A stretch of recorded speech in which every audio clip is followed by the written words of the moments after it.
Fala pessoal, eu sou o Lucas Andrade e hoje a gente está no podcast Fora dos Autos para tratar de um tema muito importante dentro do meio jurídico, que é a uberização no mercado de trabalho. E para a gente enriquecer mais ainda essa discussão, nós estamos hoje com nossos ilustres colegas Gabriel Alves, Bianca Silveira, Esté Boechat e Maria Luísa Souto. Então, já para começar, a gente precisa entender o que é esse termo, o que significa uberização. Lucas, eu acho assim, para a gente começar, quem nunca, andou de Uber, pegou um iFood? Então, assim, a uberização, ela está presente em tudo no nosso dia a dia. E a uberização, ela nada mais é do que a substituição de um emprego formal, digamos assim, o CLT, né, que a gente popularmente chama, por um vínculo de trabalho que ele se dá por meio de um aplicativo. Mas, infelizmente, a gente vai apontar mais à frente algumas características que são comuns dentro da uberização e as suas vantagens e desvantagens. Mas, basicamente, essas pessoas elas trabalham de forma autônoma. E o único vínculo delas é com o aplicativo. Essa autonomia, de certa forma, ela dá algumas vantagens, mas a gente vai falar também das desvantagens que ela traz para o trabalhador. Pois é, eu acho um tema muito interessante quando a gente discute ele, porque, por exemplo, eu tenho alguns amigos que eles são Uber, trabalham com Uber e tal, e eu trocando ideia com eles e falando abertamente sobre valores, né, em questão de dinheiro. Sim. Hoje em dia, o cara que está trabalhando com Uber, ele está tirando, né, uma grana boa, trabalhando ali, vamos colocar aí umas 8 horas por dia, ficar rodando.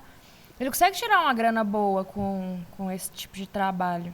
Só que se a gente for pegar, por exemplo, uma comparação com um CLT, de fato, um contratado e um Uber, a gente vê muitas desvantagens, porque às vezes o salário é o mesmo, né? A pessoa pensa assim, mas eu com um CLT vou estar ganhando a mesma coisa trabalhando com Uber. Só que se a gente for colocar de fato, né, na ponta do papel, os benefícios que um contratado tem, que um CLT tem, férias remuneradas, 13º salário, FGTS, né, dentre outros tantos benefícios, a gente percebe que talvez exista hoje uma romantização muito grande dessa profissão. E talvez a gente perca aí um pouco da mão do que pode ser regulamentado, né, para esses trabalhadores, do que a própria Justiça do Trabalho pode fazer, né? Foi uma brecha ali na Justiça. Sim. Uma forma de ter um trabalhador que trabalha, querendo ou não, para uma empresa, que ela vai lucrar uma porcentagem com aquele trabalho, mas sem aquela garantia que ela deveria proporcionar ao trabalhador. Aquele vínculo empregatício, né? Porque é meio que uma brecha para falar, eu sou autônomo, mas será que é mesmo? Uhum. E eu acho que o que é o principal atrativo? Que muitas vezes a gente fica lá, entrega currículo, corre atrás, aí vai lá, vai na empresa, aí toma uma porta na cara, não é você, aí tem que se qualificar. Na uberização é simples. Um exemplo, o motorista de aplicativo, carteira de trânsito, um veículo que não precisa ser dele, porque muita gente aluga. Então, assim, a facilidade, a comodidade de você entrar é muito grande, é muito fácil de você entrar no meio. Mas, querendo ou não, você que tem que arcar com os custos desse trabalho. Isso. Se você não tem o carro, você tem que alugar. Se o carro é seu, vai ter manutenção, gasolina. Então, você vai estar pagando uma proporção para uma empresa, mas você também vai estar tendo todos os gastos para manter aquele trabalho. Exatamente. Eu acho que o grande questionamento seria como fica essa relação de trabalho, né? Porque, tipo assim, o cara que trabalha com Uber, ele é um prestador de serviço autônomo, ou ele é um empregado disfarçado? Porque, tipo assim, nessa prestação de serviço autônoma, teórica dele, né, ele vai estar tendo ali, vai estar sendo controlado pelas avaliações, pela quantidade de corridas que ele vai pegar, pelas punições que ele vai ter, dependendo dessas corridas, né? Então, como que fica esse vínculo trabalhista nesse caso, nessa situação, né? Por isso que hoje em dia é uma instabilidade jurídica, vamos dizer assim, né? Porque a Justiça do Trabalho até hoje ainda tenta, entre seus julgados, entre seus entendimentos, realmente ver ali até que limite que ela consegue ir para poder estabelecer, né, as suas regras, as suas diretrizes, para poder, de fato, garantir também a esse trabalhador uma qualidade de vida boa, que também tem as suas vantagens, né, vamos dizer assim. Pois é, uma das vantagens, né, que o motorista de aplicativo tem é a liberdade dele mesmo estar escolhendo seus próprios horários, né?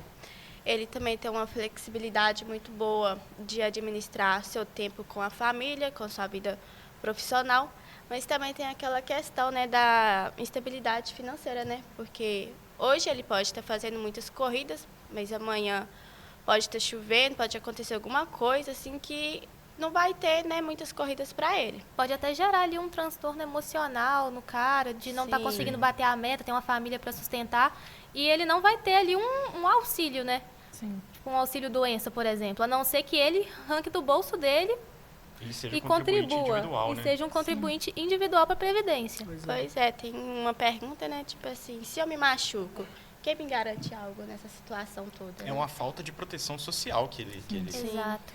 Eu acho que é até por isso que gera essa instabilidade jurídica, né? Porque alguns tribunais, alguns juízes, eles já reconhecem esse vínculo trabalhista, mas óbvio que não são todos. Sim. Então fica esse o embate. O STF mesmo entendeu agora recentemente que, no caso de uberização, as demandas não devem ser levadas à Justiça do Trabalho, e sim à Justiça Comum, porque não existe o vínculo, que é a subordinação, a onerosidade, ela até se encontra presente, mas dos 5 requisitos que são necessários, infelizmente, ele não preenche todos. Não, tem até um projeto de lei do governo atual para tentar regulamentar essa situação do Uber, deixando tipo uma forma mista ali, e híbrida, mas eu não sei se daria certo. Mas assim. aí é que tá. A regulamentação, isso seria um debate interessante. A regulamentação desses aplicativos, isso afastaria eles do país? Isso afastaria eles da sociedade? Entendeu? Né? Pois é. Aí eu apoio de todos os Uber baixar na porta do plenário e pedir uma regulamentação. Brincadeira, gente. Mas eu acho que é um tema muito interessante de ser discutido hoje em dia, principalmente por essa regulamentação. É um debate que tem várias vertentes, né? Vários outros assuntos que podem, de fato, ser discutidos. E a gente vai estar acompanhando as próximas jurisprudências, os próximos debates, né? Os próximos entendimentos, tanto do STF quanto da própria do TST, né? Então, a gente vai estar acompanhando tudo isso daí. E a participação da sociedade, ela é fundamental. Recentemente, há poucas semanas atrás, nós tivemos o movimento da Justiça do Trabalho em luta pela competência da Justiça do Trabalho reafirmar os valores e a necessidade, né, de termos uma Justiça do Trabalho forte, mas também que seja atuante na nossa sociedade. Enfim, né, acho que a uberização o grande debate é a questão, é uma liberdade ou é uma ilusão de autonomia, né? Porque o algoritmo acaba sendo esse chefe invisível. Pois é, a pessoa ela não fica subordinada a um chefe real, mas sim ela é subordinada ao algoritmo da plataforma. Pois é. Sim. Realmente.